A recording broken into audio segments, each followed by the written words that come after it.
اسلام عقیدہ توحید ہے۔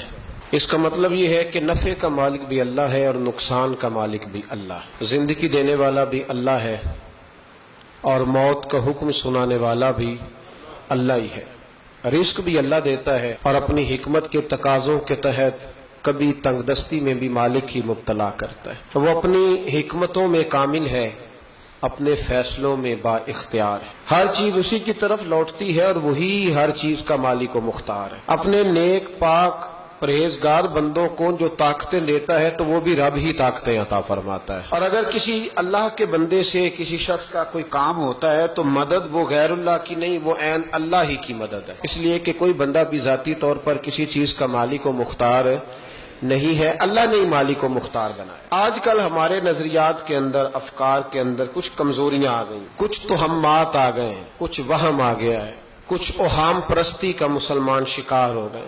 سفر کا مہینہ آ گیا ہے، اس میں جی بلائیں اترتی ہیں۔ کس نے کہہ دیا بلائیں اترتی ہیں؟ نبی پاک علیہ السلام نے فرمایا خود بنفس نفیس، فرمایا سفر میں کچھ بھی نہیں ہے، اس مہینے میں کوئی پریشانی والی چیز نہیں۔ ہمیں کسی نے بتا دیا ہے کہ محرم سفر میں شادی نہیں کرنی چاہیے تو ہم اس کے پابند ہو گئے۔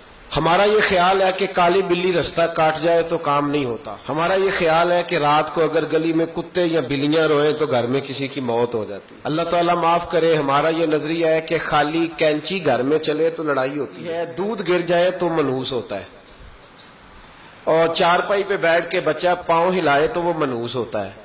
بھئی آپ یہ تو کہہ سکتے ہیں کہ بیٹا چارپائی پہ بیٹھ کے پاؤں ہلانا تہذیب کے خلاف، لیکن اس میں نحوست کہاں سے آ گئی؟ ایک عورت، آپ اللہ تعالیٰ معاف کرے، ایسی باتیں ہوتی ہیں کہ روح کانپ جاتی ہے سن کے، کہتے ہیں جی فلاں بی بی گھر کے اندر آئی تو اس کے گھر کے اندر آتے ہی فلانی موت ہو گئی، تو اب وہ اس کے قدم تو منحوس پڑے گھر میں، تو لہٰذا اب کیا حکم ہے اس کو رکھیں کہ نکال دیں؟ خدا کے بندے، موت اس عورت کی وجہ سے ہوئی کہ اللہ کا حکم آ گیا تھا؟ اتنی کمزور بات۔ ایک بات بڑی دیر سے ہم سنتے آ رہے ہیں، ڈھونڈا بڑا ہے پر مجھے نہیں ملا کہ اس کتاب میں وہ حوالہ ہے کہ رزق عورت کے مقدر میں ہے اور اولاد مرد کے۔ کس حدیث میں آیا یہ؟ او خدا کے بندے، رزق یہ کیسے ہو سکتا تھا کہ رزق تھا بی بی کے مقدر میں، مل اس کے خامند کو گیا؟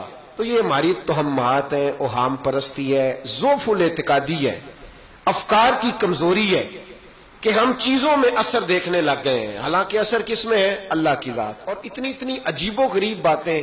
ایک دوست کہنے لگے کہ میرے پیر صاحب نے کہا بچے کا نام بدل دو، نام وزنی ہے۔ خدا کے بندے، صرف وہ نام بدلنا جائز ہے جس کا معنی درست نہ ہو، اس کا معنی ٹھیک ہو، وہ نام بدلنا درست۔ اور اتنی عجیب بات ہوتی ہے کہ کہنے کو دل نہیں کرتا۔ نبی پاک کے نام پہ نام ہے تو بدل دو جی، حضرت علی کے نام پہ نام ہے تو بدل دو، نام وزنی۔ آپ کو پتہ ہے آپ کیا کہہ رہے ہیں؟ پتہ ہے آپ کو؟ جس کا نام مصطفیٰ کے نام پہ ہو۔ میرے نبی پاک علیہ الصلوۃ والسلام نے فرمایا کہ جس نے میرے نام سے برکت لینے کے لیے اپنے بیٹے کا نام میرے نام پہ رکھا، اللہ بیٹے کو بھی بخش دے گا، باپ کی بخشش بھی فرمائے گا۔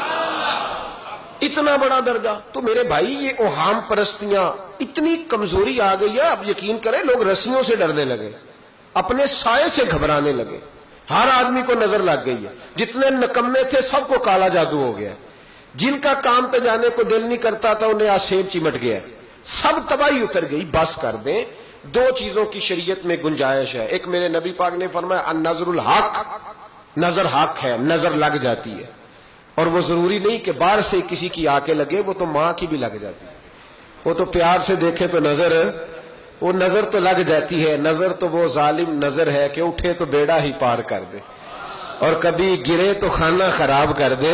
نظر لگ جاتی ہے، لیکن اس نظر کا بھی حل کا، جب کوئی چیز اچھی لگے تو کہو ماشاءاللہ، وہ نظر ختم ہو گئی۔ اگر آپ سمجھے بچوں کو نظر لگنے لگی ہے یا کسی اور کو، تو رات کو قرآن پاک کی آخری دو سورتیں، سورہ فلق اور سورہ ناس، کہ پڑھ کے پھونک دیں، کوئی نظر قریب نہیں آئی۔